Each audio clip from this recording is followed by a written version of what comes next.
कभी कभी लगता है आप भाग रहे हैं, लेकिन आप बस गोल गोल घूम रहे हैं।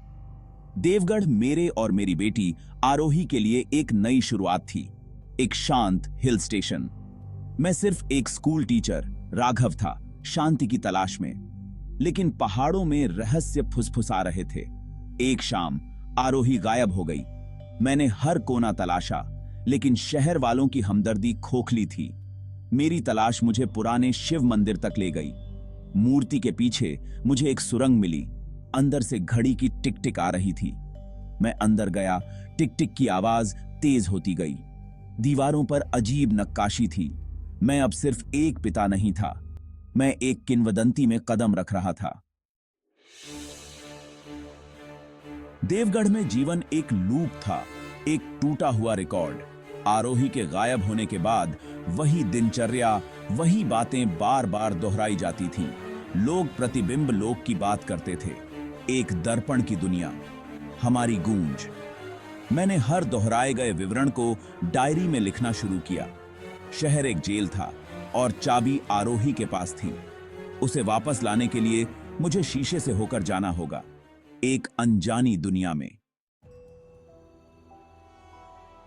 सच्चाई देवगढ़ के इतिहास में बहुत गहराई से दबी हुई थी। पीढ़ियों पहले संस्थापकों ने शिव मंदिर में एक अनुष्ठान के साथ समय को नियंत्रित करने की कोशिश की थी। वे विफल रहे, समय को तोड़ दिया और प्रतिबिंब लोक बनाया, हमारी दुनिया की एक त्रुटिपूर्ण गूंज। देवगढ़ के हर व्यक्ति के लिए दूसरी दुनिया में एक प्रतिबिंब पैदा हुआ।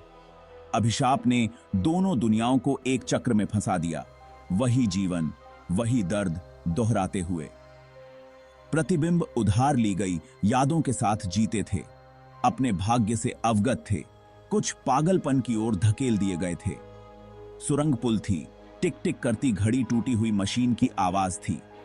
मेरे अपने पूर्वज इस अनुष्ठान का हिस्सा थे। यह अभिशाप मेरी विरासत थी। आरोही का गायब होना कोई दुर्घटना नहीं थी, यह पैटर्न का हिस्सा था, अभिशाप द्वारा मांगा गया एक मूल्य।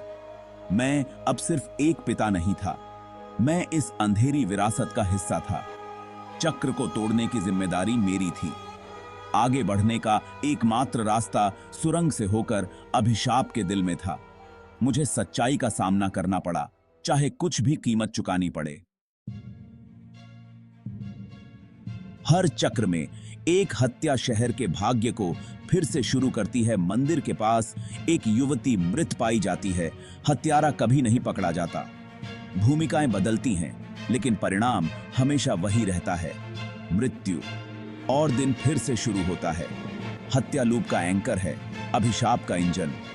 शहर के लोग अभिनेता हैं, उन्हें पता नहीं है कि वे वही त्रासदी दोहरा रहे हैं। इंस्पेक्टर हर बार जांच करता है, यह जाने बिना कि वह एक भूत का पीछा कर रहा है।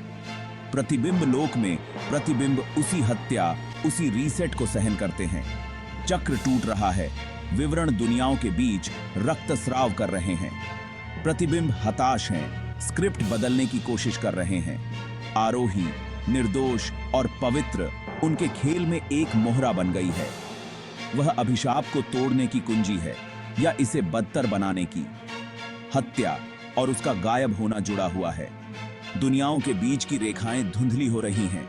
मुझे इससे पहले कि त्रासदी फिर से दोहराई जाए, कुछ करना पड़ा। सुरंग मुझे पुकार रही थी। टिक टिक अब एक दहाड़ थी। चमकते क्रिस्टल की एक गुफा में मैं अपने प्रतिबिंब से मिला।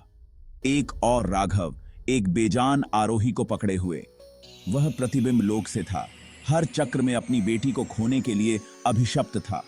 हताश होकर उसने मेरी आरोही को अपनी दुनिया में खींच लिया, पैटर्न को तोड़ने की उम्मीद में। अब मेरी आरोही दुनियाओं के बीच फंसी हुई थी। उसकी जीवन शक्ति फीकी पड़ रही थी। अभिशाप उसे खा रहा था और उसे बचाने का एकमात्र तरीका मशीन को नष्ट करना था, अभिशाप का स्रोत। लेकिन इसे नष्ट करने से प्रतिबिंब लोक और उसमें मौजूद हर कोई मिट जाएगा, जिसमें मेरा प्रतिबिंब भी शामिल है। चुनाव मेरा था, अपनी बेटी को बचाओ और एक दुनिया को बर्बाद करो, या उसे छोड़ दो ताकि उन्हें बख्शा जा सके। मेरा प्रतिबिंब इंतजार कर रहा था, उसकी आंखों में दुख और उम्मीद थी। टिक टिक करती घड़ी एक बम की तरह लग रही थी, फटने के लिए तैयार। अभिशाप ने मुझे अंतिम शक्ति दी थी और अंतिम बोझ। एक आदमी क्या करता है जब उसे अपने बच्चे को बचाने के लिए खुद को मारना पड़ता है? चक्र फिर से शुरू होने वाला था। मुझे चुनना था,